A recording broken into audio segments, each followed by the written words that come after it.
Bem-vindos a mais um Tricô de Paz, esse tricôzinho bonito que fala com as pessoas, mas fala que publicidade pra criança é errado, tá bom? Não façam isso. Eu sou o Thiago Queiroz do Paizinho Vírgula e hoje a gente vai falar sobre esse tema que é delicado, que tem gente que acha que é mimimi, mas tem gente que acha que tem que dar a cadeia. Aqui é Victor Olives querendo processar alguém.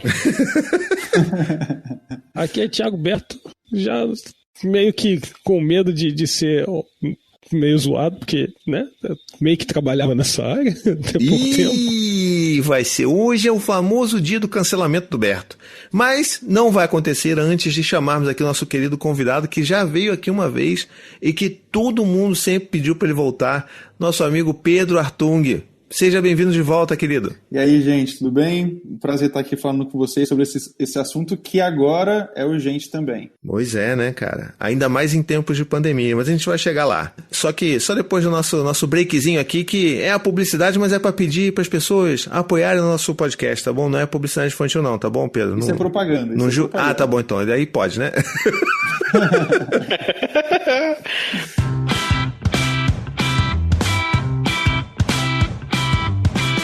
Se você ama esse podcast tão supimpa, você pode nos ajudar a manter esse podcast vivinho da Silva. Por apenas R$15 por mês, você não só faz a sua parte ao apoiar a produção de um conteúdo que você gosta, mas tem muitas recompensas, como o nosso chat supimpa, a possibilidade de ouvir as gravações ao vivo e participar via chat. E mais ainda, um quentinho no seu coração para ajudar no podcast que você ama. Vá então em paizinho.com/apoiar para conhecer todos os planos e apoiar a gente. Ah, e se você quiser outras opções, tem também no picpay.me/tricô de paz e patreon.com/tricô de paz.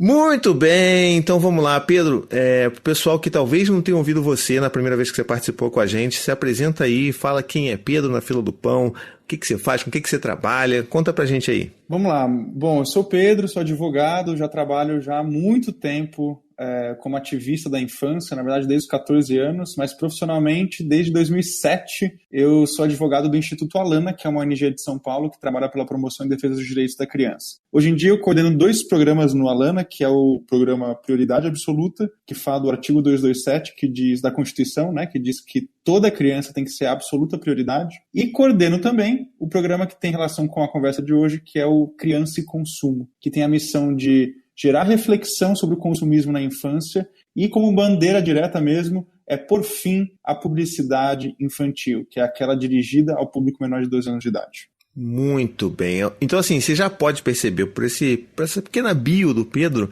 que não tem pessoa mais acertada para estar aqui conversando com a gente, para não deixar a gente falar besteira. E eu acho que o primeiro fio da conversa que a gente podia puxar por aqui é... Conta. Que eu já comecei com dúvida. Caraca, não me deixa nem seguir aqui o roteiro, que não existe, mas que a gente finge que tem, cara. É porque eu queria começar pelo básico. Que você falou que você fez de publicidade, ele falou, não, isso é propaganda. Eu falei, então tá bom. O que é publicidade, o que é propaganda? Vai lá. Get back to basics. Só para o pessoal saber, essa interrupção ela foi toda organizada por nós, a gente ensinou isso, foi roteirizado. Script fantástico.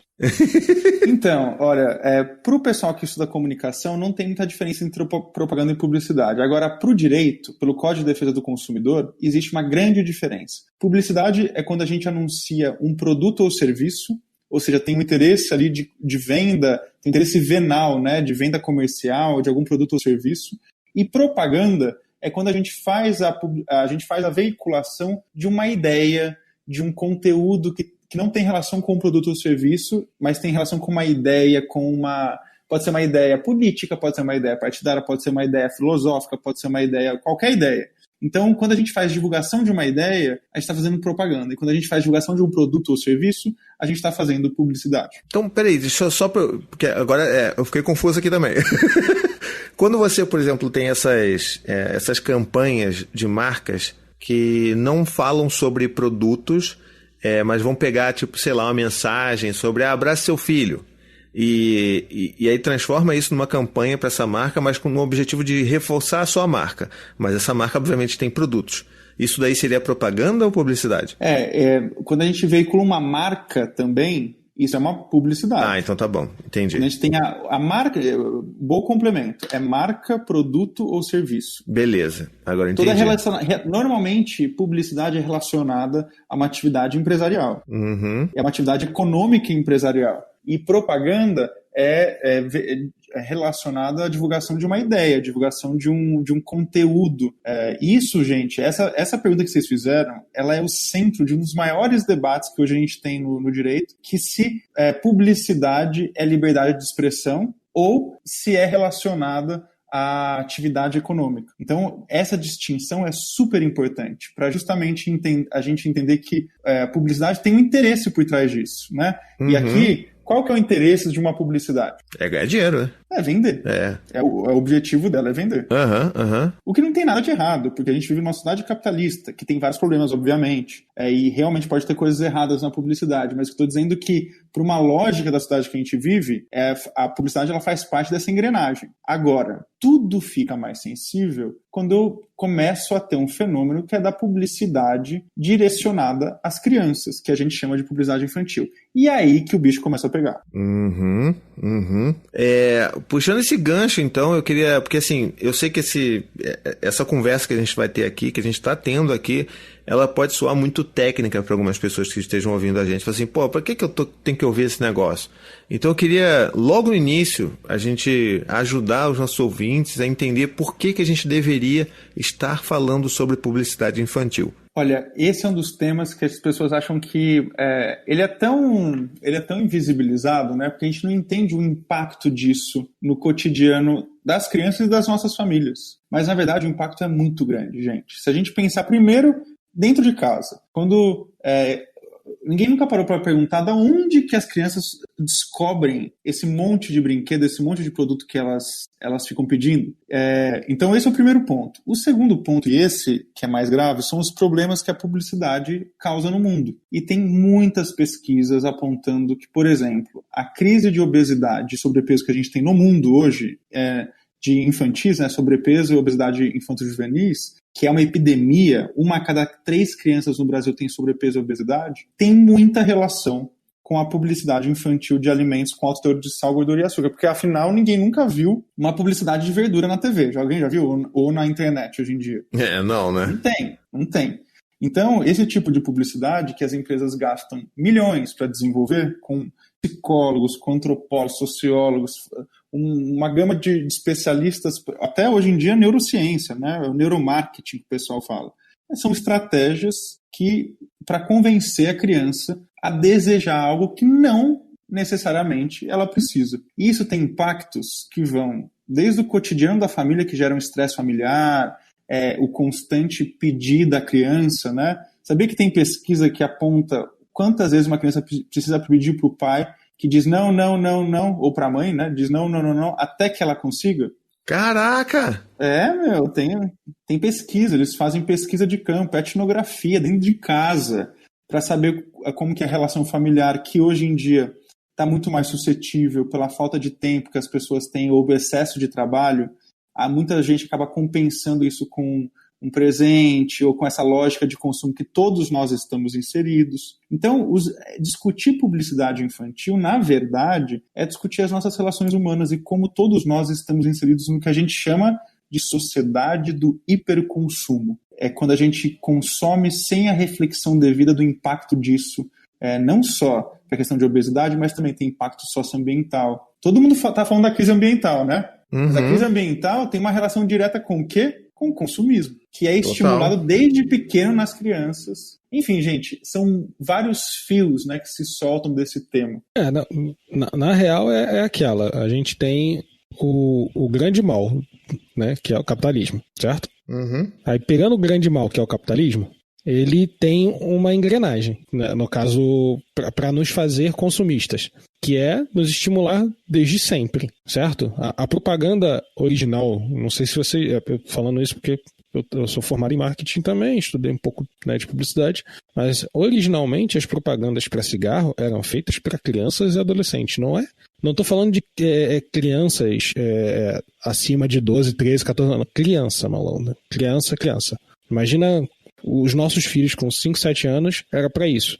As propagandas do começo do século XX, né? Falando do século XXI, do começo do século XX, eram direcionadas para crianças que mal sabiam ler, né? Para cigarro. Puxado, então, hein?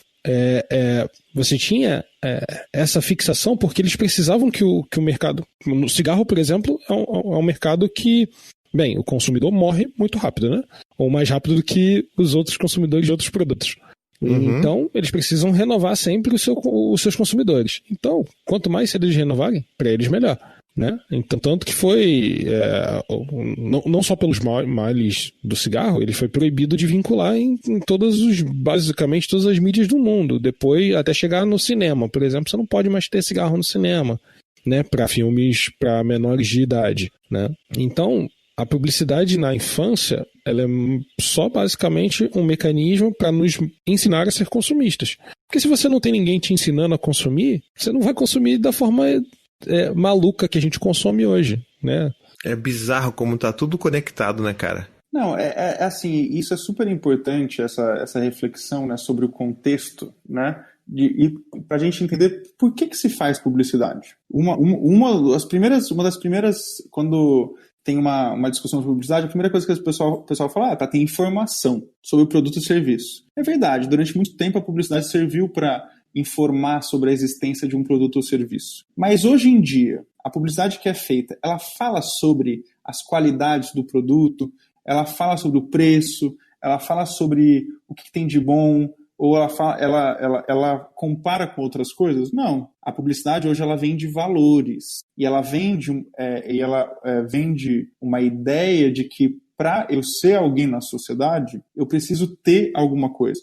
Então, para eu ser o bonitão, galã, eu preciso dirigir o carro tal. Para eu ser o cara popular na escola, eu preciso ter o tênis tal. Para ser realmente pertencente a um grupo social, eu preciso ostentar um objeto de valor. E veja, não é o tênis que eu preciso para andar, é o tênis importado, é o tênis da marca tal. E isso, gente, movimenta não só os desejos, muitas vezes não conscientes da gente, porque está mexendo no simbólico, né, no que a gente tem, no que a gente projeta ser na sociedade, mas movimenta coisas muito sérias na sociedade, né?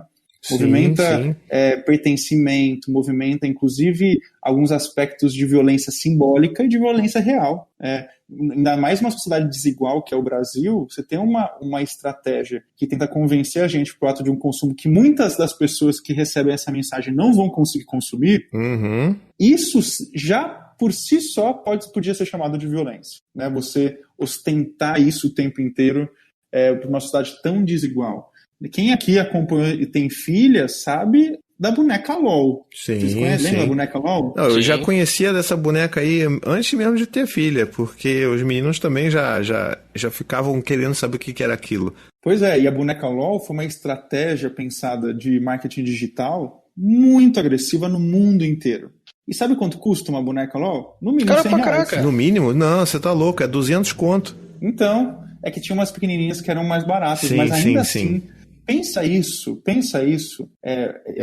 as crianças vendo, pedindo para os seus pais, os pais, a maioria das famílias brasileiras não tem condições de pagar R$100 numa boneca de plástico, que na verdade a montanha de plástico da embalagem é maior que a boneca, 1000 vezes maior que a boneca. Pensa isso na sociedade brasileira. Não é à toa que um dos problemas também relacionados à publicidade infantil é o quê? O superendividamento das famílias.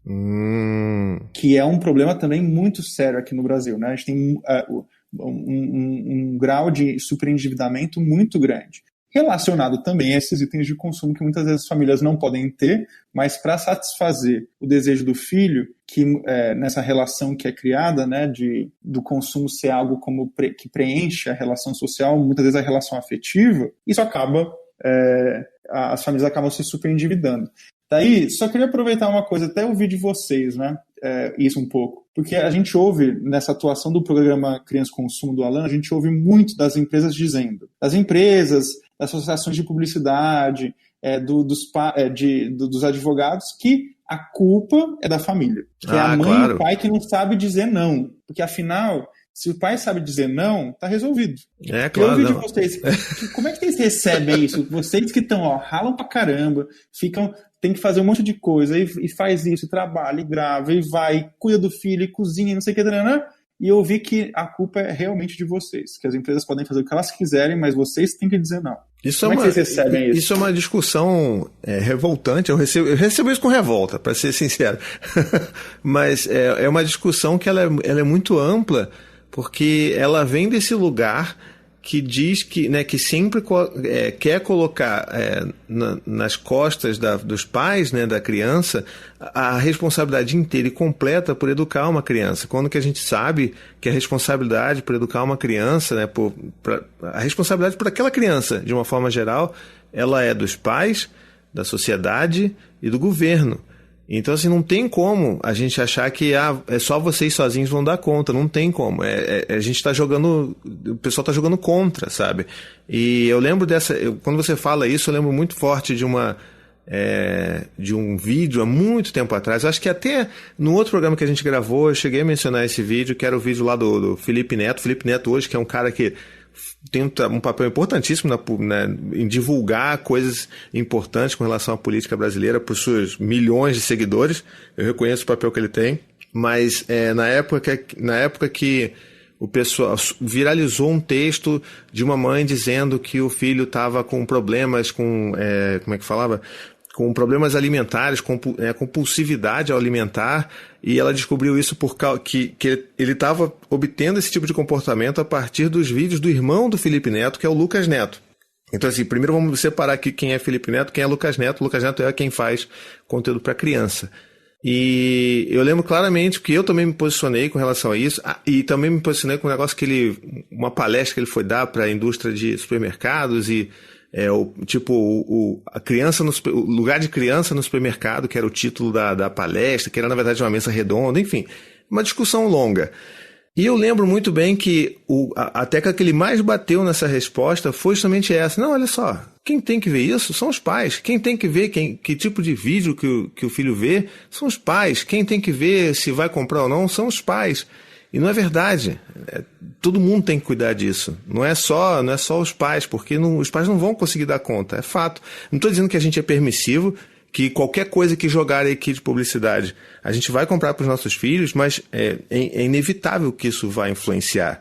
Tanto, né, que a gente tem um caso que o Huberto até já levantou, a questão da indústria do cigarro, que as coisas só começaram a melhorar quando teve esse corte de qualquer tipo de veiculação de publicidade de marcas de cigarro, e que colocaram aquelas mensagens no verso dos maços de cigarro. Então, assim, as coisas só começaram a mudar de fato quando tiveram quando tomaram uma posição mais ferrenha, né, em cima da publicidade. E eu acho que é o que precisa acontecer mesmo com a parte da publicidade infantil. Não, exatamente o que você falou, Thiago, porque assim, se não funcionasse, não tinha tanto dinheiro investido nisso. Uhum. Essa é a primeira coisa. E o que você falou é muito importante. Eu acho que queria até a gente parar um pouco aqui para discutir isso que você falou, que eu acho que é um dos grandes debates que precisam ser feitos, né? Cuidar de uma criança, gente, não dá para cuidar sozinho. Não dá para colocar e culpabilizar pais e mães, famílias o tempo inteiro.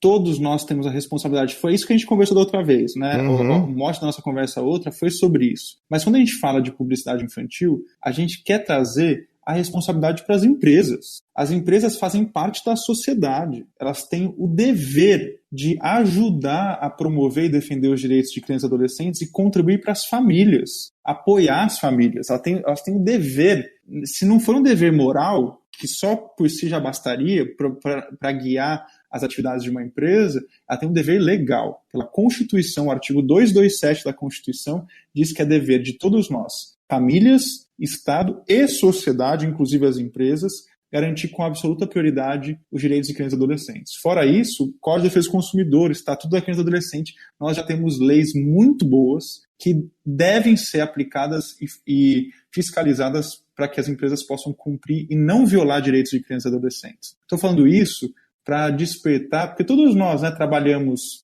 em empresas ou trabalhamos em lugares que é importante a gente movimentar esse assunto ali dentro. E dizer que, assim, até o outro Thiago, né, comentou que a gente vive no capitalismo. E essa é uma realidade. A gente vive no capitalismo. Agora, nós temos, como todos os dias, a fazer, temos a possibilidade de todos os dias fazer novas escolhas e melhores escolhas, refletindo e mudando o pouco que nos cabe, né? O pouco grande que nos cabe. Então, se eu preciso fazer a publicidade de um produto ou serviço, que eu faça de maneira responsável, que eu dê verdadeiramente com as qualidades do produto, que eu não faça para um público que é mais vulnerável, que é a criança, né? Tem pesquisas, Thiago, que diz que criança não entende a publicidade como tal, não distingue a publicidade de um conteúdo de programação. Então, quer dizer, passa o desenhinho lá do Mickey e logo depois uma publicidade com o Mickey. A criança não consegue distinguir até 12 anos de idade, na média, né? Que a gente está falando de média. E agora com a internet é muito pior, porque a publicidade vem no meio do conteúdo produzido. Ou muitas vezes o conteúdo produzido é para vender o produto. Sim. Mas ele vem camuflado, vem escondido. E aí que o bicho pega. E agora está muito mais difícil e está muito mais invasivo essas estratégias comerciais que são fomentadas pelas empresas anunciantes e também pelas plataformas de tecnologia. Pois é. E até trazendo de volta aqui eu acho que tem uma evolução, né? Acho que é legal a gente falar dessa evolução, digamos, maligna da publicidade infantil, que ela começa lá na nossa geração, lá quando a gente era criança, que era tudo, meu irmão, é liberado. Bota aí o molequinho fingindo que tá fumando cigarro, só que é um cigarro de chocolate. Bota aí eu tenho, você não tem. É escrachado. Naquela época, a gente que é criança, que sobreviveu naquela época, a gente é sobrevivente. Aí a coisa vai evoluindo, chega aqui nos tempos recentes, você vai ter esse timeline muito melhor do que eu. Mas o que eu tenho na minha memória é essa, que assim, de uns tempos pra cá, você não vê mais, por exemplo, publicidade infantil na TV aberta. E a coisa começou a ficar bem apertada. Começou a ter muita discussão sobre ter imagens de personagens em alimentos, que eu até pessoalmente achava que isso já era proibido, mas volta e meia não, você vê tranquilamente aí um monte de produto, é presunto, é nugget, é maçã, com personagem franqueado. Aí você tem isso e você começa a ver que agora a publicidade infantil, quer dizer, eu não sei porque a gente não tem mais TV a cabo, mas quando a gente tinha, era bom, meu irmão, era também fogo cruzado quando entrava nos comerciais de uma Discovery Kids, desses canais aí de TV a cabo que são para os pacotes mais básicos, né? Se você pega os pacotes mais premium, tipo um Nickelodeon Junior, não tem. Mas os outros têm. E aí a gente evolui, como você falou, para o YouTube, né? Que é onde as maioria das crianças começam a assistir, consumir conteúdo de uma forma livre, e que aí eu acho que realmente fica a autocrítica aqui para nós, enquanto pais, assim, a gente precisa de fato estar acompanhando o que os nossos filhos estão consumindo. Não dá para largar a mão, assim, largar o nosso filho na frente no YouTube, com o celular na mão e achando que o YouTube vai cuidar dos nossos filhos, mesmo que seja YouTube Kids. Não dá para fazer isso. A gente tem casos, milhares de casos que mostram como que isso pode dar errado. E aí você começa a ver que dentro desses vídeos, como a maior audiência do YouTube é de crianças, as marcas começam a investir pesado nisso e, tipo, enfim, o negócio é tão misturado com o conteúdo que é feito que você não sabe. E aí vieram tal dos unboxings, né, que todo mundo critica. E hoje a gente está num caso, acho que é ainda pior, que é o caso da pandemia, né, da quarentena, que a publicidade que era, enfim, que se você fosse num shopping, visitar um shopping com seus filhos, passear no shopping, né, que os seus filhos eram bombardeados por publicidade infantil também no shopping, loja de brinquedo e tal, isso não existe mais. Então agora a metralhadora está voltada com força total para a internet. Então eu queria ver o que você entende aí desse panorama. E o que pode estar sendo feito? Porque eu sei também que o YouTube tem tomado algumas atitudes com relação a tentar inibir esse tipo de publicidade, mas ainda não é o suficiente, ao meu ver.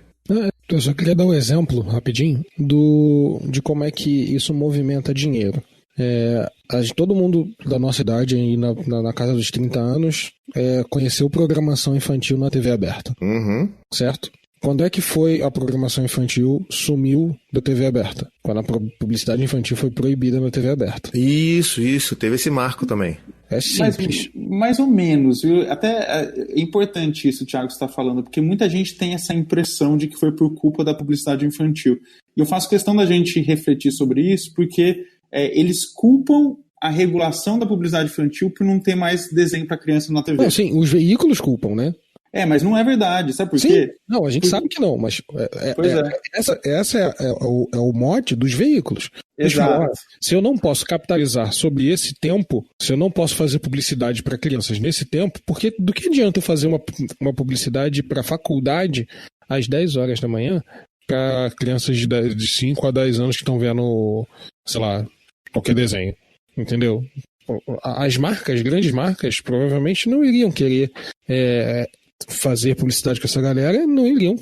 Logo, eles iam fazer dinheiro? Claro, são veículos de comunicação gigantescos. Iam continuar fazendo dinheiro, mas não tanto quanto eles gostariam.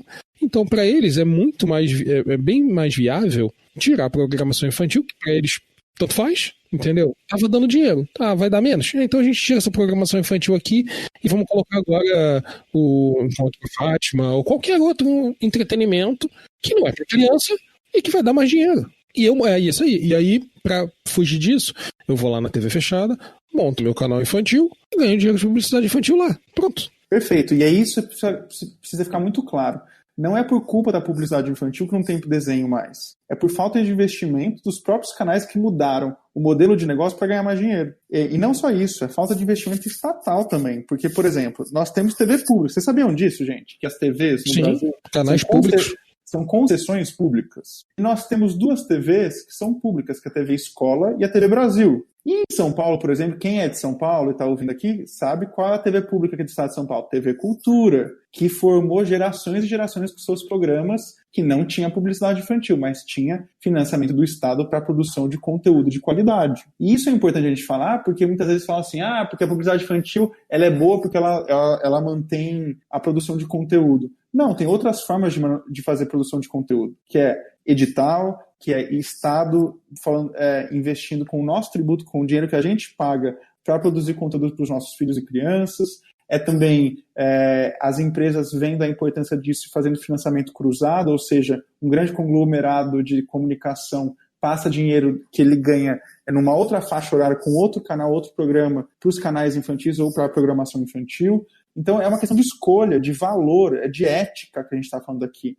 Por que eu preciso lucrar em cima da vulnerabilidade da criança? Ninguém nunca conseguiu responder isso para mim, gente. Se vocês quiserem tentar, mas as empresas...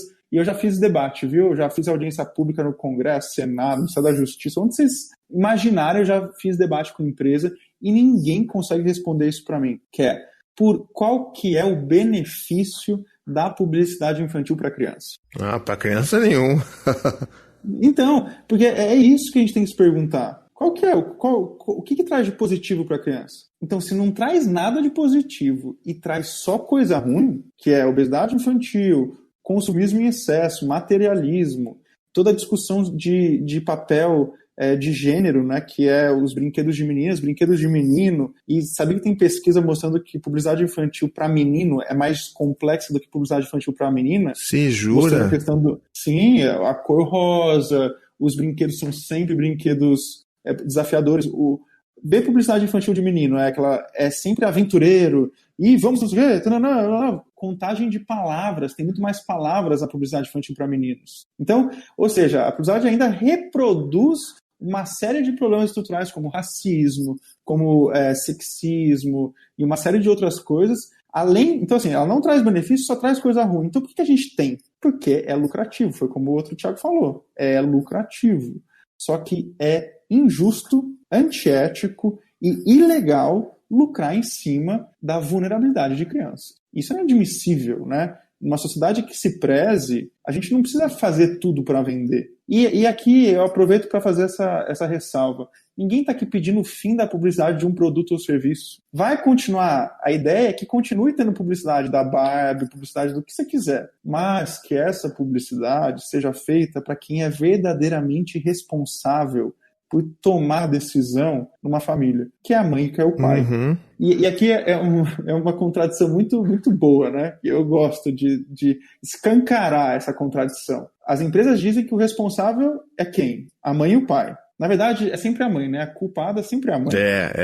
Numa sociedade machista, a culpa é sempre da mãe. Uhum. Então, as empresas falam, não, é a mãe que tem que dizer não. É o pai que tem que dizer não. Cadê essa família que não sabe educar? Cadê essa família que não sabe dizer não para o seu filho? Tem que ser forte, tem que ser firme, tem que dizer não. Essa é a fala oficial das empresas, tá? Só que quando a gente pede para elas dirigirem a publicidade para essa pessoa que tem que dizer não, elas não querem. Ou seja, o que elas estão fazendo, na verdade, é interferindo diretamente nessa relação entre pai e filho, entre mãe e filho. Quem está aqui destruindo essa relação, na verdade, restringindo a liberdade dessa família de decidir, interferindo diretamente na criança, são as empresas. E a gente não cobra a responsabilidade delas, né? Achando que pode se fazer tudo só, né, numa sociedade capitalista. Não se pode. Nós temos lei. Nós temos lei que protegem crianças e adolescentes. Cara, nós temos lei que protegem a família. E assim, essa sua fala é tão fundamental porque eu acho que ela coloca luz sobre um assunto que as pessoas tendem a levar muito pro lado utópico, né? Fala assim, não, mas aí, é claro, aí vai quebrar as empresas. Por que não tadinho deles, né? Tadinho dos empresários, são tão pobres, né? Eles têm tanta dificuldade financeira, eles não puderem fazer mais publicidade para criança, não vai dar mais certo. Vai todo mundo falir e a gente vai, né? Vamos entrar em colapso, como se já não estivéssemos vivendo no colapso. Mas, exato, ambiental, inclusive.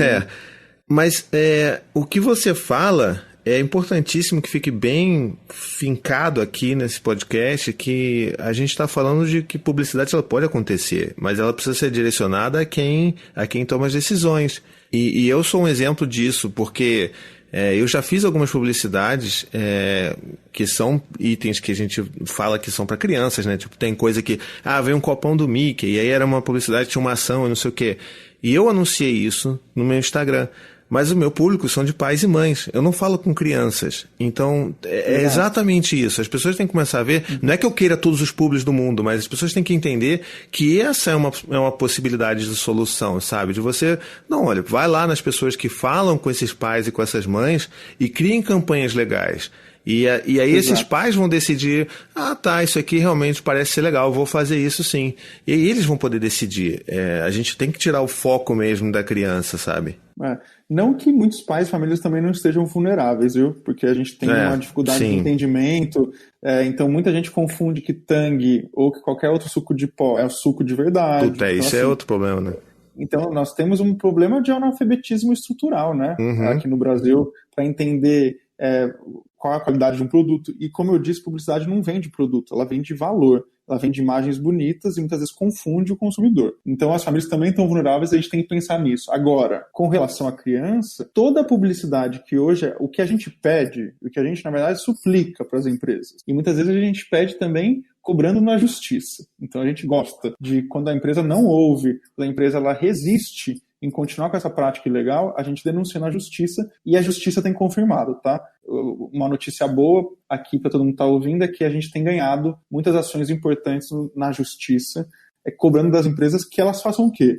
Que elas peguem toda a publicidade que hoje é feita para criança, diretamente para criança, e redirecionem para os pais, os verdadeiros responsáveis. Ótimo. Vai ser mais difícil? Vai ser. Porque eu vou ter que fazer uma publicidade muito melhor, que diga verdadeiramente. É mais difícil vender uma Barbie para uma mãe e para um pai. Mas não é impossível. Eu vou ter que qualificar não só a minha comunicação comercial, mas também o meu produto. Perfeito. Acho que tem que subir um patamar, ganha, né, cara? Exato, todo mundo ganha. Já deu, gente. Olha o fim que a gente está nesse com o mundo, né? Toda a crise ambiental, a crise política de valores, e assim, já deu para a gente ficar não tomando as ações que devem ser tomadas como sociedade, como escolha de país, como escolha de sociedade. A gente tem que enfrentar essas decisões e enfrentar essas escolhas, né? Que é colocar a criança, colocar o ser humano em primeiro lugar, né? Para vender eu não preciso fazer tudo. E é isso que a gente precisa entender. Eu posso desenvolver outras formas mais éticas, mais justas, de uma troca de mercado mais justa, que respeite as pessoas, que respeite o consumidor e especialmente que respeite a criança. Nossa, perfeito. É exatamente isso.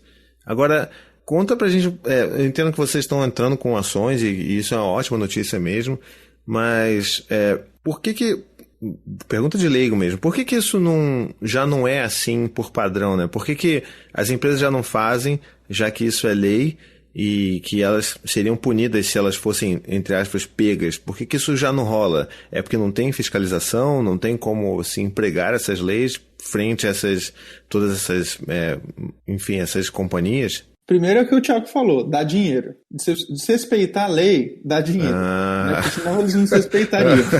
Entendi. Então, vale a pena desrespeitar a lei, porque o tempo, né, de publicidade, até o pessoal fala, não, mas já existe o CONAR, que é o Conselho de Autorregulamentação Publicitária, que é uma ONG, na verdade. É uma associação de adesão das empresas e anunciantes, e o CONAR decide, mas quando ele decide, a publicidade já foi para o ar, já teve todo o impacto que ela poderia gerar, e até decidir, isso o lucro já foi. Uhum. Então, a primeira questão é que as empresas continuam apostando, investindo nesse tipo de prática ilegal, porque dá dinheiro e é mais fácil. Eu brinco, Thiago, que é uma prática preguiçosa, porque dá muito trabalho você remodelar e mudar para os pais. Então, é mais fácil vender para a criança, porque a criança ela aceita. Uhum. Você fala que aquilo é bom, coloca lá um desenho, coloca lá um personagem infantil, coloca lá uma celebridade infantil, a criança já se encanta e ela diz sim, ela quer. É muito mais fácil você criar desejo numa criança porque ela está num processo ainda inconcluso de desenvolvimento. Não, e dependendo da idade da criança, falando agora por experiência própria, meu filho tem 5 anos, né? Ele está começando a ter um entendimento agora do que é dinheiro, ou pelo menos entender que dinheiro existe e que ele serve para comprar coisas. Então, se eu, como pai, né, e as pessoas em volta dele têm dinheiro, elas podem comprar coisas. Então, na cabeça dele, não existe limite na quantidade de dinheiro existente na nossa família ou nas famílias ao redor, né? Então, por exemplo, antigamente a minha desculpa é, filho, papai tem que ter dinheiro para comprar isso. E aí ele, ok, parou, não falava. Aí agora fala, pô, papai tem que ter dinheiro para comprar isso. Ah, mas você tem dinheiro, vai lá e compra. Entendeu? Eu falo, não, filho, meu papai não tem dinheiro para comprar isso. Ah, mas você comprou X coisa. Eu falei, comprei X coisa porque eu comprei isso pra gente sobreviver. Comprei comida, comprei isso, comprei aquilo. Então, papai não tem mais dinheiro para comprar o resto. Ah, mas... Por exemplo, o Noah já teve a sagacidade, ou não sei, né, de falar assim, mas você tem cartão, passa no cartão. Tipo, cara, ele me vê, né, antes da pandemia ele via, ia no mercado com a gente, ia nos lugares, a gente pagava as coisas no cartão, porque a maioria das pessoas hoje em dia sai com pouco dinheiro na rua hoje, né, dinheiro espécie. Uhum. Então... Para ele não tem a noção de econômica do dinheiro. Ele tem a noção de que dinheiro existe e serve para comprar coisas. Exato. Entendeu? E outra, a criança não entende a complexidade que está por trás disso, né? O que significa o valor das coisas, o que significa custar 100 ou custar R$1. E muitas vezes eu já vi é muito bom isso, né?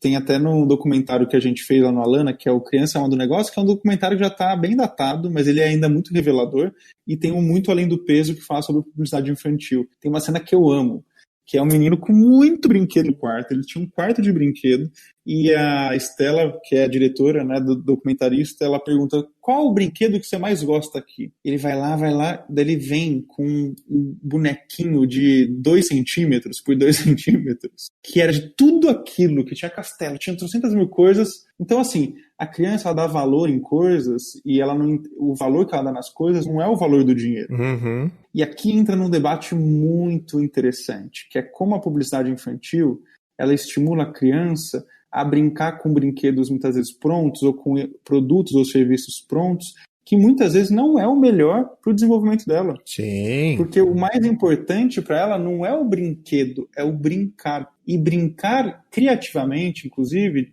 brincar livre, não passa normalmente pela aquisição de um produto. Para brincar e se desenvolver, eu não preciso de produto, eu preciso de presença, eu preciso de referências de relacionamento. E é isso que é muito...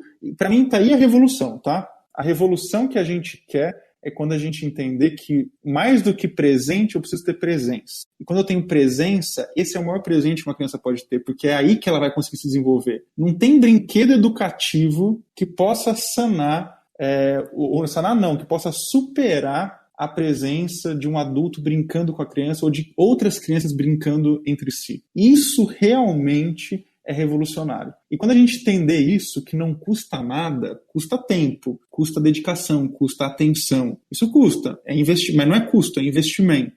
Quando a gente entender que o que importa mesmo não custa nada, o que importa mesmo é céu, é horizonte, é ar limpo, é praça perto, que exige uma série de questões de política pública, mas quando a gente entender isso, daí a gente vai se libertar mesmo dessas amarras do consumismo da sociedade contemporânea. Nossa, bonito, hein? Agora dá até pra fechar o programa com essa fala aí, cara.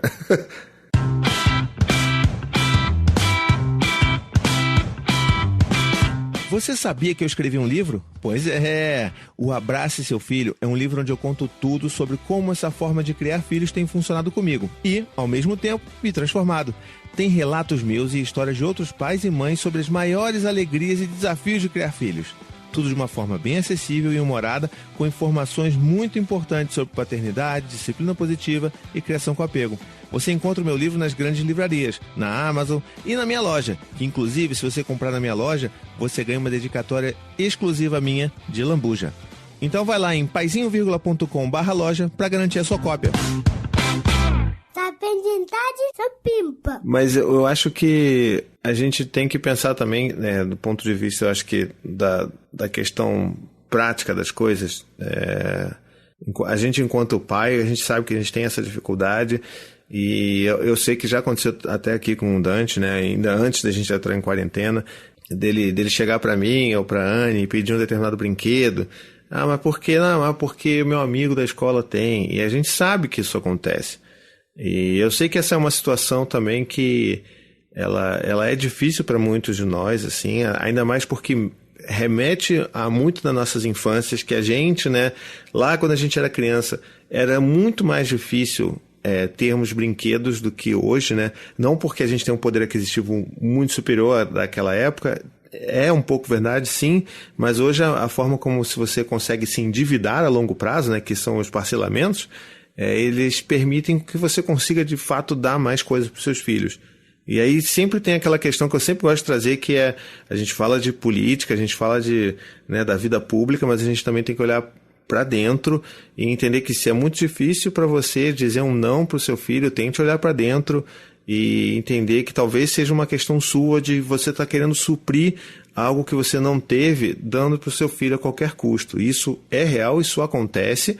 E as marcas, elas sabem disso também, elas utilizam isso a seu favor nas suas publicidades. Então elas sabem que pode ser difícil dizer não para o seu filho por causa disso, porque a gente não teve, né? Porque eu não tive os comandos em ação que eu queria ter, porque os meus amigos todos tinham.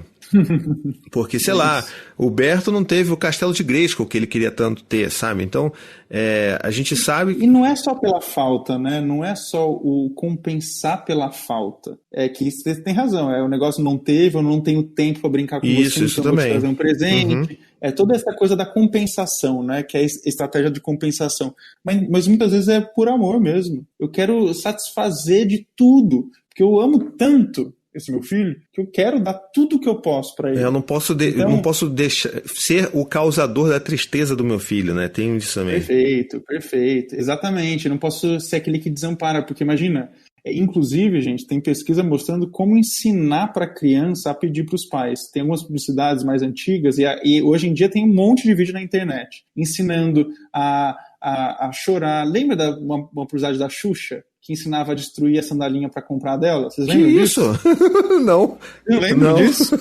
Essa é o exemplo maior assim, que a gente tem de como a publicidade ela vai colocando palavras e gestos e desejos na criança que vai tensionando essa relação com a família. Por isso que é muita sacanagem. Assim, desculpa o perdão da palavra aqui. É uma sacanagem. Por que fazer isso? Se eu posso dirigir para os pais. É isso que eu não entendo. Se eu posso fazer direito, por que eu continuo fazendo errado? É o que você fala, né? Porque é mais fácil. E porque que é lucro, né, cara? E é o caminho mais fácil. Pode falar uma coisa mais forte. É uma filha da putagem mesmo. Pode falar. Em podcast que tem a presença de Thiago Berto, não existe limites para o palavrão. Pode qualificar, então, melhor, Thiago, do que eu qualifiquei. Pode, porque pra bater num âmago de verdade, você tem que falar sério, é filha da putagem essa porra aí. Entendeu? Mas e sabe, que mais do que uma prática ruim, assim, eu fico pensando esses profissionais, porque são os nossos amigos, né? São os nossos amigos publicitários, são os nossos amigos empresários, são os nossos amigos que a gente encontra na festa do filho, na festa não sei do quê. Então, assim, essas pessoas não devem estar se sentindo bem também fazendo isso, né? Se elas pararam para pensar algum dia sobre isso. Então, como que a gente consegue realmente mudar essa engrenagem? Porque é aí que a gente tem que começar a se perguntar também, né? Como que a gente pode ajudar a esses nossos amigos que estão nessas empresas ou que estão nessas agências a mudar essa mentalidade? A gente se preocupa muito no Alana de como agora conversar com publicitários e trazer para eles, falar, e aí, gente, ou publicitários ou anunciantes, ou enfim, equipe de marketing. A gente está muito preocupado nisso, em gerar esse debate com eles para que eles possam nos ajudar a encontrar soluções que possam manter o trabalho deles, mas de uma forma diferente, que respeite a criança. Então fica quem é que conhecer publicitário legal, que quer conversar sobre isso, que quer discutir outras formas, que quer pensar, entre em contato com a gente, porque a gente está muito interessado nisso agora. Pô, que legal, cara. Que legal. É sempre bom a gente falar de ações propositivas também, né? Pois é. E outra, né? Assim, é sempre bom, mas é essencial que a gente encontre caminhos que mudem essa direção para o abismo que a gente está caminhando, né? Não dá mais, gente. A gente está vivendo uma crise climática mundial seríssima em meio a uma pandemia, né? Que a pandemia agora do Covid explicitou uma série de questões, especialmente no Brasil, né? Que a gente não está tendo a liderança adequada para lidar com isso, mas temos ainda uma crise climática mundial. E se a gente não mudar a forma como a gente se relaciona com o consumo, a forma como a gente ensina as crianças desde cedo a serem predadoras do meio ambiente, por essa lógica de publicidade que gera consumismo, que gera hábitos de consumo sem reflexão, a gente vai continuar indo para o abismo. E isso é muito sério. Então, esse tema da publicidade infantil, Thiago, que você começou falando, né, mas o que ele tem? Que tema que é esse? Por que a gente precisa discutir isso? Na verdade, o que a gente está discutindo aqui é o futuro de todos nós. Qual é o futuro que a gente quer como sociedade e como mundo. Se a gente não enfrentar isso, são os valores que a gente tem desenvolvido na criança desde cedo, que é a discussão do consumismo, que é a discussão do ter para ser, que infelizmente é o padrão, é isso que a gente vai ter no final, que é esse abismo climático que está se desenhando, na verdade nem se desenhando, já se desenhou na nossa frente, e tem muito pouco tempo pra gente puxar o freio de mão e dar um cavalinho de pau. Nossa, é sim.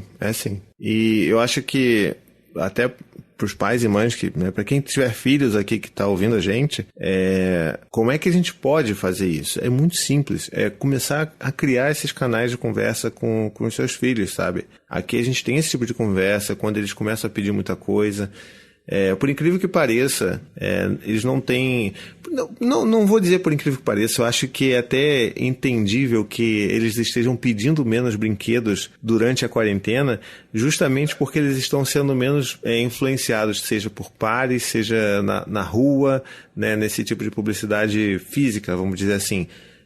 E a gente já não tem TV a cabo aqui, então a gente cortou recentemente TV, então é meio que eles não têm mais esse tipo de influência de publicidade. Mas antes mesmo disso, a gente já tinha esse tipo de conversa com eles. E é claro que eles não são crianças cristais que vão entender, eles já estão aqui pegando na foice, no machado e vamos destruir. Mas crianças cristais, Thiago, eu não entendi. Não, eu tô falando assim, não são crianças incríveis e que já entenderam todo o conceito do consumismo e que vão pegar aqui no martelo, na foice, vamos destruir o capitalismo, por mais que eu adorasse que eles falassem isso. Mas não tô falando disso, mas assim, esse início de discussão para eles começarem a perceber, e eu já vejo hoje o Dante, que tem 7 anos, começando a refletir sobre isso. E isso que é o importante. De chegar a um ponto que, como o Dante já fez algumas vezes comigo, de falar que queria um tal de um Beyblade do leão de não sei o quê. E eu falava, tá, né, filho, você queria, né? Mas por quê? Não, porque fulano de tal.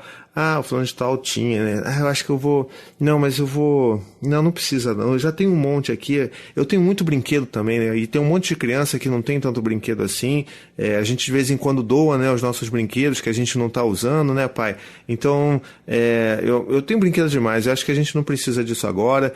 Eu vou esperar, talvez pedir pro Papai Noel me trazer, mas aí eu já vou escrever aqui a cartinha dele. Então, é legal ver que ele tá começando a criar essa noção de que não precisa ser agora, não precisa ser tudo, e que pode ser lá na frente, e que ele tem muitos brinquedos na visão dele, assim, e a criança mesmo já identificar que para ela já está suficiente, isso para mim é tipo, né, Valhalla. Não, isso é maravilhoso. Se a criança, e na verdade se todos nós, a gente entender que para ser alguém a gente não precisa ter, E, infelizmente, essa é a visão e muitas vezes esse é o ticket de entrada social que a gente aprendeu, né? Quantos de nós aqui já teve alguma situação que sentiu vergonha de não estar com a roupa tal, com o carro tal? Então, não ter essa pressão de consumo, essa pressão de que para eu ser alguém ou para pertencer a algum grupo eu preciso ter alguma coisa, é a maior liberdade que a gente pode ter. É a maior liberdade que a gente pode ter. E, na verdade, ensinar isso desde criança, conversar com seu filho desde criança, para que ele adquira essas ferramentas internas para lidar com essas pressões que vão existir, é fundamental. Mas isso não significa que as empresas têm o direito de fazer o que quiser com essa criança, com essas famílias. Definitivamente. Né? As empresas têm que ajudar nesse processo, se é que elas devem ajudar. Mas se elas quiserem fazer alguma coisa, é fortalecer a autoridade parental e não quebrar falando direto com a criança. Sim, perfeito. É isso. Cada um fazendo a sua parte, a gente consegue que as crianças cresçam com dignidade, né? E liberdade. Exatamente. Porque no fundo é uma questão de liberdade. A gente está falando aqui de publicidade infantil, mas a discussão por trás é sobre liberdade. É liberdade para analisar criticamente, para olhar se eu preciso ou não daquele produto. E a criança está construindo a sua autonomia. Né? Uma das definições de criança é a heteronomia. Ela precisa de alguém para ir conduzindo os seus olhares pelo mundo, as suas decisões. Ela é dependente da família, dependente de outros adultos. Então, a empresa se utilizar dessa heteronomia para vender um produto ou serviço é muita sacanagem, ou como o Thiago falou, é muita... Acorda, Berto. Dormiu. Pô, o Berto dormiu. Não, eu tava no mute e não percebi. É muita filha da putagem.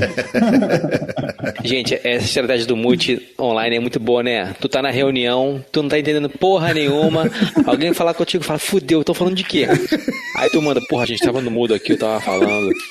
Mas qual que é a pergunta mesmo? O que eu tenho utilizado muito no home office, não, peraí que falhou aqui a conexão, não entendi, você pode repetir? Gente, sério, eu já usei isso já. Eu já usei. Não é baixa frequência, não.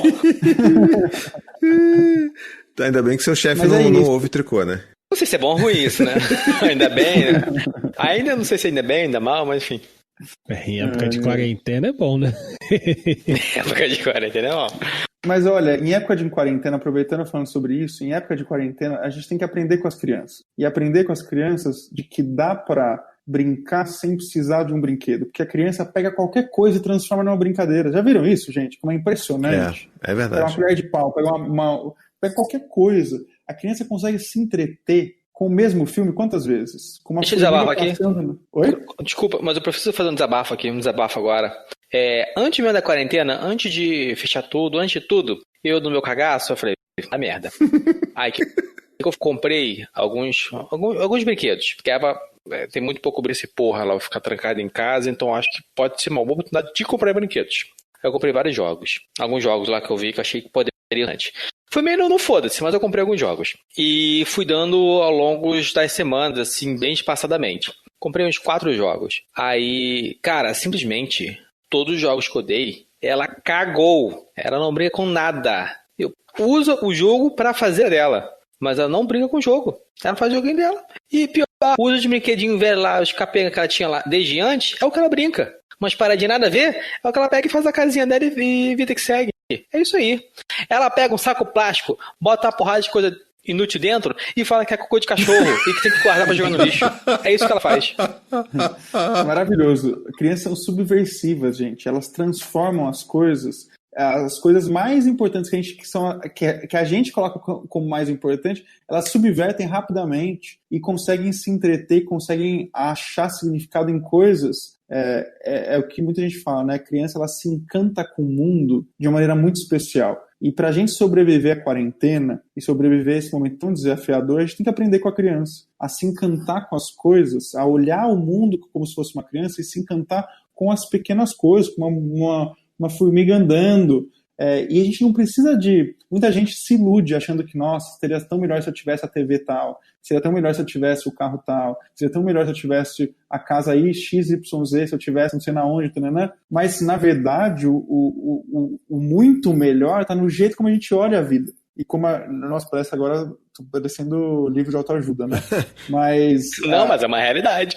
Mas é uma realidade, né? Tem, às vezes o senso comum, ela traz verdades. Mas o que eu tô querendo dizer é que a criança tem essa facilidade de se reencantar com as coisas e com as coisas ordinárias, as coisas cotidianas, com uma colher de pau e transformar nisso na aventura mais fantástica. Cara, e assim, isso é uma coisa que eu tenho visto com muita frequência aqui em casa dos meninos, né? A Maia bebê, ela brinca com saco plástico, né? Por mais que isso seja perigoso, a gente tira, mas ela gosta muito de saco plástico.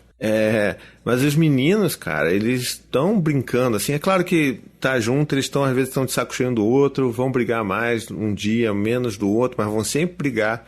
Mas eu vejo como que eles estão brincando de qualquer coisa, sabe? Principalmente depois que a gente resolveu desligar a TV, qualquer coisa eles estão brincando. Eles estão sempre junto, correndo pra lá, e estão fazendo um negócio aqui. Eu tô aqui trabalhando, de repente eu começo a ouvir umas gargalhadas do Gael, gargalhada do Dante. E aí quando começa a gargalhada muito alta, aí ela para, assim, de repente. Aí eu saio daqui, né, do home office. Não, peraí, deixa eu ver o que tá acontecendo. Aí eu vou lá, tá o Gael todo cheio de xixi na cueca e no short, porque ele fez xixi de tanto rir. E assim, eles não tinham nada brincando, estão fazendo palhaçada um com o outro. E tá me ajudando muito a ver com um pouco de esperança essa situação que a gente tá vivendo aqui em casa, pelo menos aqui em casa, não tô falando de situação do mundo como um todo, né? Mas dá pra ver que, tipo, poxa, as crianças de fato, elas conseguem lidar com isso. E se você talvez, que tá ouvindo a gente aí, tem um filho, que eu sei que eu recebo muita mensagem de pai e mãe falando que, poxa, mas o meu filho não se interessa por nada. O meu filho, ele, pega um brinquedo, compra pra ele brinca uma vez e não liga mais, reclama que tá entediado, ele quer ver filme, TV o dia inteiro, ele não tem nada que interesse ele não quer nenhum brinquedo dele, como é que eu posso fazer? E a minha resposta é um pouco frustrante para algumas dessas pessoas, porque assim, deixa acontecer, confia no seu filho que ele tem capacidade de se entreter. Eu não estou falando, claro, de um bebê de 1 ano, de 9 meses, que ele até tem alguma capacidade de brincar ali e tal, mas enfim, eu estou falando de uma criança. Ela tem capacidade de se entreter. Confia na capacidade do seu filho de criar essas brincadeiras e confia no poder do ócio, porque o ócio é importante para a criança também. Ficar sem fazer nada é importante para todo mundo. É porque a gente vive nessa sociedade que, para além até em função do capitalismo, que busca essa hiperprodutividade de todos nós, e ela acaba infectando também o que a gente vê dos nossos filhos, achando que os nossos filhos eles têm que estar sempre produzindo alguma coisa, seja em termos de aprendizado, tem que estar lendo um livro, tem que estar ouvindo um CD de ópera, sei lá, tem que estar aprendendo um instrumento musical. E não, sabe, deixa a criança, ela vai reclamar que ela está entediada? Vai, ela pode até chorar, mas você está ali para acolher. Eu sou assim, filho, eu entendo, você está achando isso tudo muito chato, né? Mas eu sei que você vai encontrar alguma coisa muito legal para se divertir daqui a pouquinho. Eu vou estar aqui do seu lado. Se você precisar de ajuda, se precisar de um abraço, precisar conversar, eu tô aqui para falar com você. Mas eu sei que você vai conseguir. E elas vão conseguir. Eventualmente elas encontram, e isso é um processo gradativo, né? A criança vai, é como se fosse uma desintoxicação, né? Dessa hiperexcitação por informação e atividades e tarefas. Então a criança começa a se desintoxicar disso e começa a criar suas próprias brincadeiras, suas próprias narrativas, seus próprios universos. Thiago, o que você falou é muito legal, porque toca num ponto que é importante a gente discutir, né? Que, na verdade, no nosso universo adulto, a gente execrou, a gente interditou o brincar. Uhum. Esse brincar aí, esse ócio criativo que você falou é muito importante, né?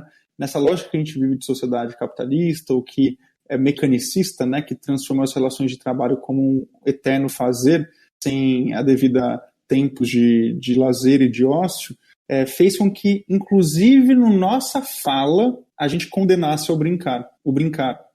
Por exemplo, já quando a gente quer desqualificar alguém ou falar para a pessoa falar, entre aspas, sério, o que a gente fala? Para de brincar comigo, larga de brincadeira, aqui é lugar de coisa séria, essa brincadeira não vai te levar a lugar nenhum.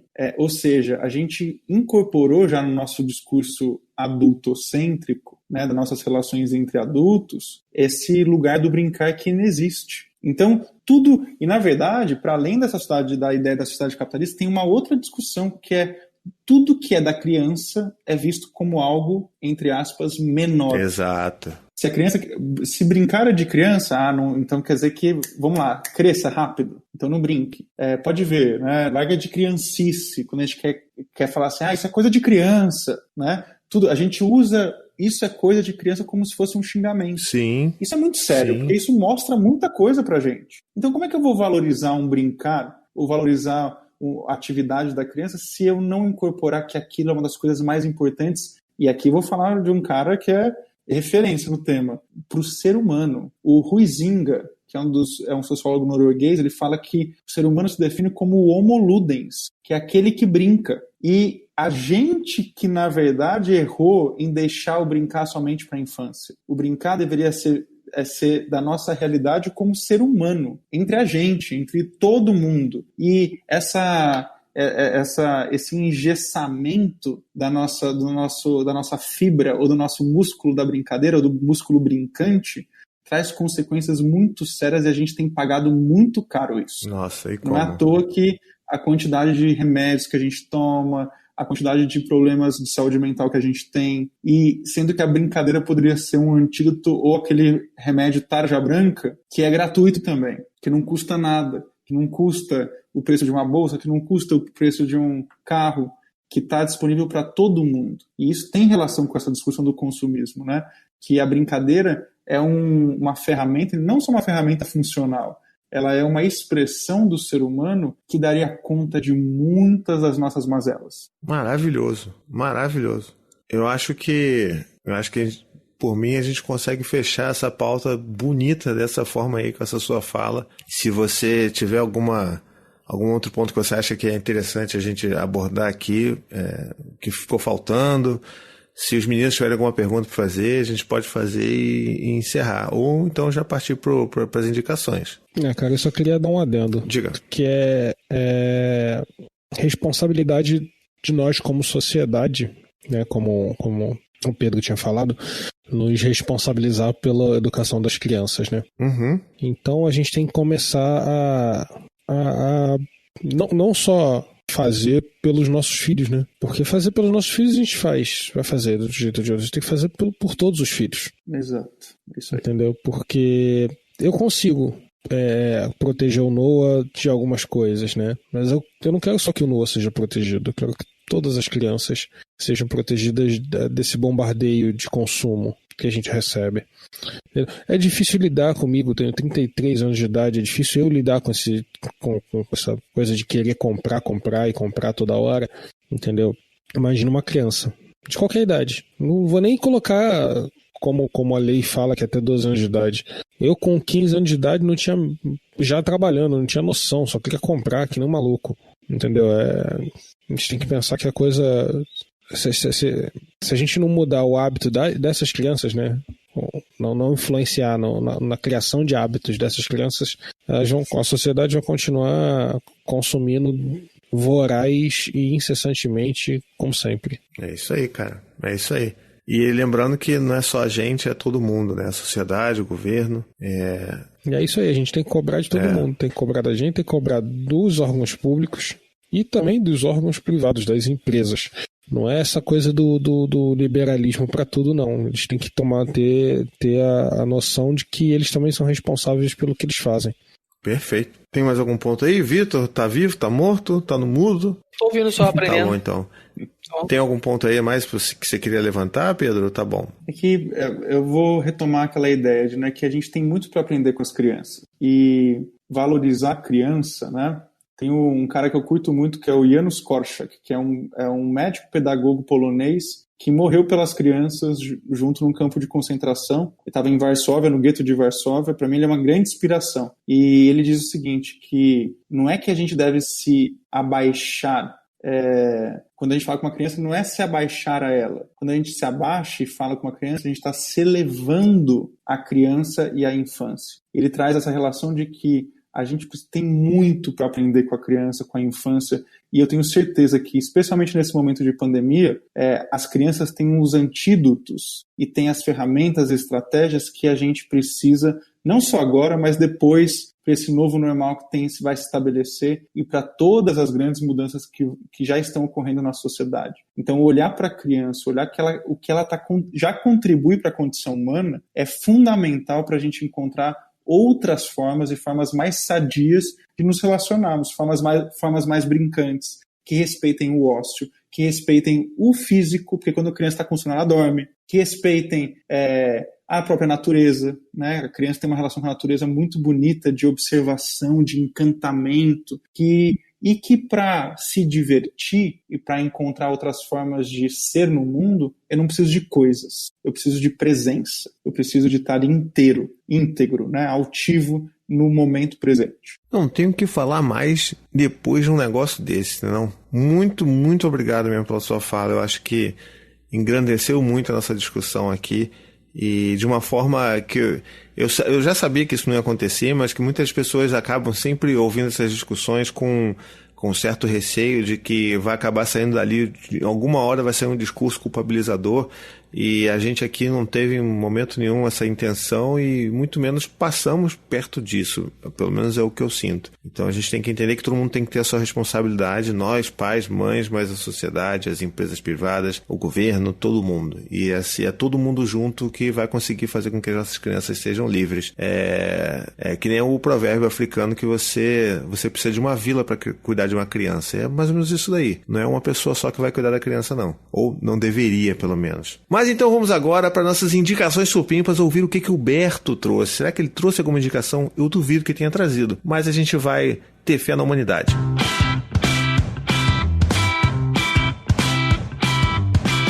Se você é um dos ouvintes que tem filhos ou convive com uma criança, você precisa saber dos nossos podcasts feitos especialmente para crianças. Um deles é o Conta Pra Mim, um podcast lindo onde eu e minha amiga Fafá contamos as melhores histórias para vocês, com uma edição genial do nosso querido amigo Samuel Gambini. O outro é o Coisa de Criança, onde eu e a Ania, minha companheira, gravamos contando as curiosidades e os porquês da vida para crianças. Então ouça aí, onde quer que você ouve podcast, e ajude a gente a mostrar para as crianças tudo, esses podcasts supimpas. Indicações supimpas! E aí, Berto, temos? Nosso querido Michael Kyle fazendo o que a gente esperava que ele fosse fazer, mas eu queria dar algumas indicações aqui primeiro. Eu trouxe uma que é muito cocô, mas vocês sabem, vocês que acompanham a gente sabem que de vez em quando eu trago aqui umas indicações que são muito lixão, mas que não adianta, você vai querer ver e você vai achar bom, você vai se divertir, que é a minissérie... Fralda de pano. Não.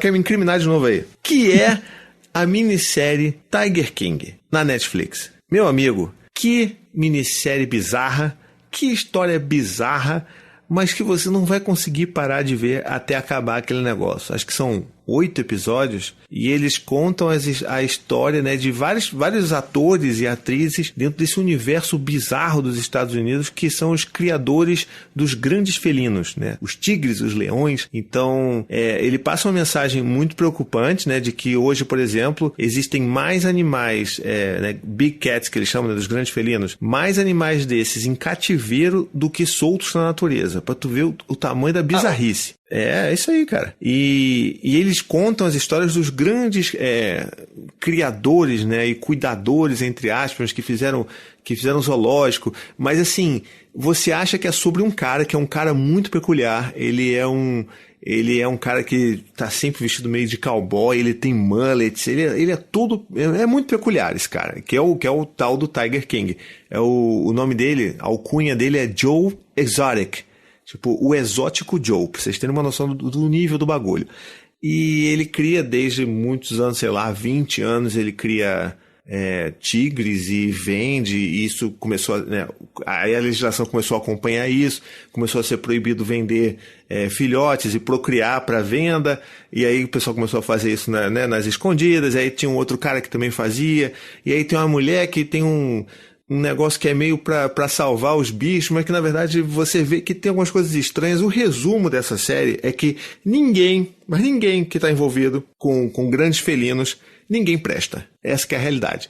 Eu não vou dizer o final da série, que tá rolando até hoje os impactos do final dessa série, mas é assim, é tanta reviravolta que você fica cansado. É um episódio, aí vem, aí só, não, esse cara não, alguma coisa vai acontecer que esse Joe Exotic aqui, ele vai se demonstrar como um cara bom, porque não é possível que ele seja esse lixo. E aí continua, ele só vai ficando cada vez mais lixo.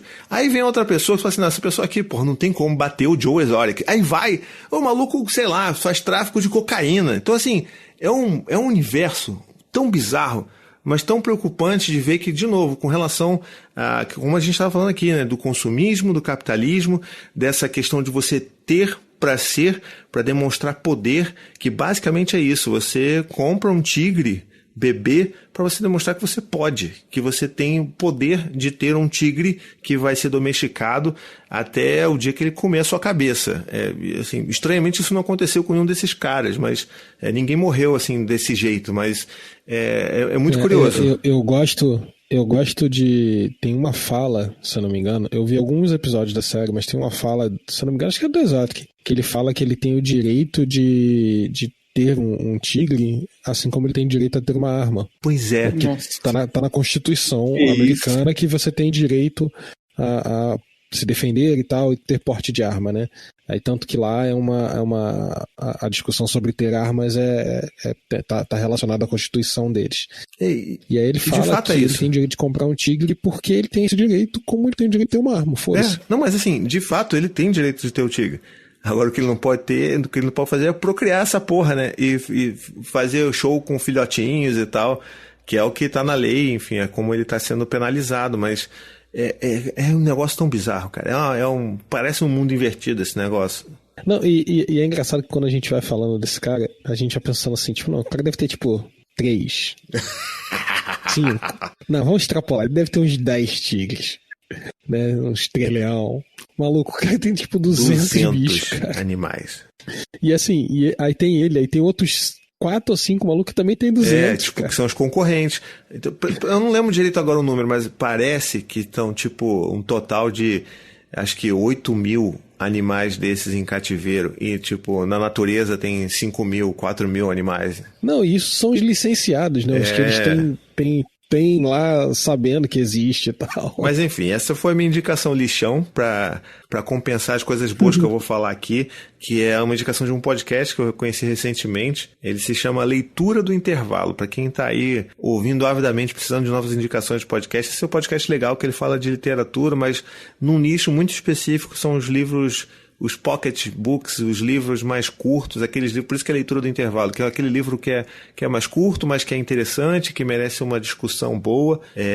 Eles estão com alguns spin-offs rolando, então eu acabei de ouvir um episódio que eles falam sobre por que existem os vilões na literatura, então é uma análise bem legal, assim, acho que vale a pena dar uma conferida lá, e se você gostar, manda lá aquele opa, vem aqui do Tricô, para eles saberem que a gente está mandando bons ouvintes para eles. E por último, um lembrete aqui, né, que siga lá o @fado de coque no Instagram, que essa versão aí um pouco... As pessoas estão dizendo que foi inspirado aí nas feições do Berto para gerar esse fado de coque. Eu não sei, não vou mentir, nem desmentir. E é um fado que ele dá as flechas de bom senso aí nos machos que ficam falando besteira, principalmente em quarentena, achando que eles têm que sobreviver à esposa. Enfim, tá causando umas discussões bem interessantes ao redor aí da masculinidade tóxica, carga mental e tudo em quadrinhos. E, obviamente, quem é que faz o fado de coque, quem é que desenha essa belezura é o seu já conhecido amigo da vizinhança podcastal, o Ney Soares Costa. Então não tem como dar errado. Vai lá, segue que você vai gostar. Eu tenho direito a indicar? Se você tiver, né? Tiver feito seu dever de casa. Eu faço sempre, quase sempre. Tiro 9. Então, nessa quarentena, tipo, tanta coisa de novas pra gente fazer, o que a gente faz? Faz repetidas. Eu tenho, ultimamente, tido a mania de rever filmes velhos. Por que rever filmes velhos? Porque eu vou ver quando era criança. E hoje eu cresci de outra cabeça. Então eu quero rever pra ver se eu pego outras coisas. E nisso, estou vendo em alguns filmes óbvios, mas paradas muito maneiras que eu não tinha pego antes. Um deles, tipo, tem uma porrada que eu tô vendo antigo, né? Mas um deles que me chamou muita atenção, que obviamente todo mundo já viu, foi Forrest Gump. Forrest Gump tem umas muito bonitas no filme que eu nunca tinha percebido. E tem duas que, inclusive, me deixaram bem abaladas, bem emocionado, diria assim. Que foi a relação dele com a mãe dele, que eu achei muito bonitinho, que eu não tinha percebido isso antes, que eu achei muito legal, tão marcado. E a outra, uma muito, muito maneira que eu achei, foi quando... Bom, vou dar spoiler, caguei. Porra, spoiler de Forrest Gump, cara. É foda, né? O filme é de 94. Não vem me falar que não teve isso, não. Se tu falar que Deus foi crucificado, cara, é menos spoiler. Que quando ele Jesus, descobre, né, no caso, que tem o filho dele, a primeira coisa que ele fala quando descobre que aquele menininho é filho dele mas ele é igual a mim, no sentido de ser lerdo, né? Eu sempre tive a noção de que ele era autista. Talvez. Não de que ele tivesse outro tipo de... Uma lerdeza, né? Atipicidade, uma condição, né? Essa palavra. Ele é muito... No filme fala que ele tem QI baixo, né? E ele é muito inocente. E chega a ser bonito isso. Quando você olha de outras divisões, ele é um filme muito delicado. E quando ele tem essa cena e ele fala isso, a primeira coisa que ele passa na cabeça é tipo, mas meu filho é igual a mim? Eu achei isso muito emocionante. Aquilo representa muito a gente, né? A gente não quer que nossos filhos tenham os nossos defeitos. Eles quer que nossos filhos sejam nossas melhores versões. Então a primeira coisa que ele pensou, tipo, naqueles 10 segundos que descobriu que aquele menino era filho dele, eu não sei se que ele teve, que a vida inteira que ele escutou que ele era lerdo, que ele era problemático, que ele era burro, foi perguntar se o filho dele tinha o mesmo problema que ele. Eu achei aquilo muito, bem profundo, bem legal. Aí, nisso, eu tô revendo vários filmes, e vários filmes eu tô tendo várias visões que eu não tinha na época quando eu era criança. Então eu digo, reveja filmes antigos, porque tá sendo muito legal isso, pra você pegar vários pontos que você não tinha pego quando criança. Boa. Gente, posso só indicar uma coisa? Claro. Também? Todo mundo indicou, vou indicar. Agora é contigo. Ainda mais em cima do que foi falado agora, né? Sobre o filho ser igual ao pai. Não percam a oportunidade na vida de ver, ou de ler o livro, ou de ver o documentário chama Longe da Árvore. Nossa. Que é baseado no livro do Andrew Solomon, que chama também Longe da Árvore. E é sensacional. Qualquer pessoa, qualquer ser humano na Terra devia ver esse filme. Perfeito. Esse livro, ele vive voltando aqui nas nossas indicações, mas a gente nunca tinha falado do documentário. Putz, é uma ótima dica mesmo. Não, e documentário, eles são 6 histórias do livro e está disponível na plataforma videocamp.com. Só entrar lá, dar play, fazer o cadastro da play, está disponível gratuitamente. Poxa, isso que é indicação. Pois é. Eu falei que eu não ia indicar, mas vou dar uma indicada. E aí, ó. Chama efeito manada. É porque, na verdade, é uma indicação às cega, porque eu ainda não vi, mas tá na lista. Mas, assim, é difícil ser ruim, porque tem o Al Pacino. Né? É uma série que tem na locadora azul, não é na vermelha, que chama Hunters, que fala dos Estados Unidos, ali em Nova York, na década de 70, pessoas que iam atrás de nazistas para se entender com eles, porque eles tinham fugido para os Estados Unidos, né? Queriam bater um papo com eles. Trocar uma ideia pacífica, né? É só uma ideia de como é que a gente tem que tratar o fascismo, tá, gente? Só para deixar aqui no ar, aqui como é que a gente trata fascista. Muito bom. Mas de qual que é mesmo? Que não é Netflix, né? Não, é da Amazon Prime. Amazon, tá bom. Beleza. Isso. Hunters.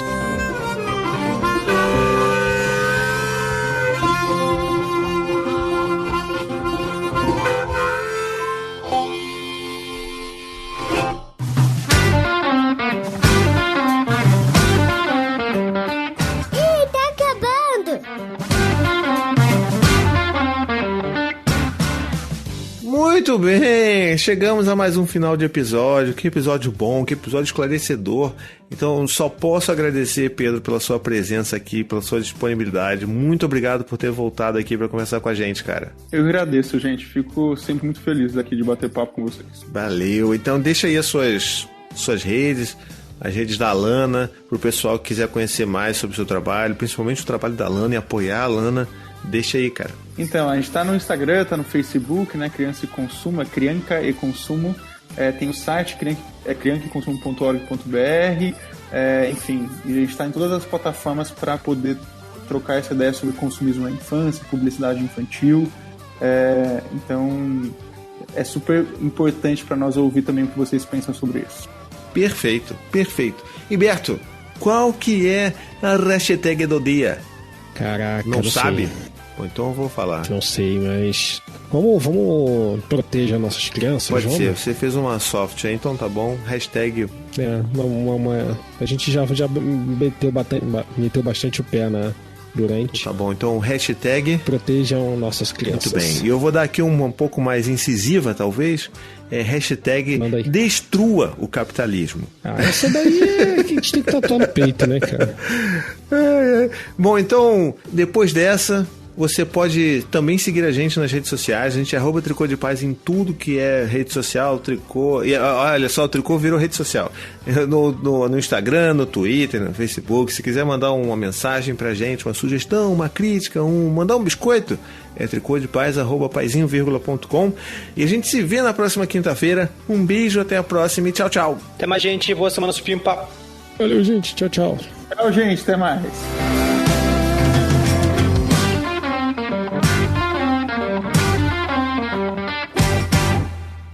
Esse podcast faz parte da família Paizinho de Podcast. Para mais textos, vídeos e podcasts, visite lá o paizinho.com.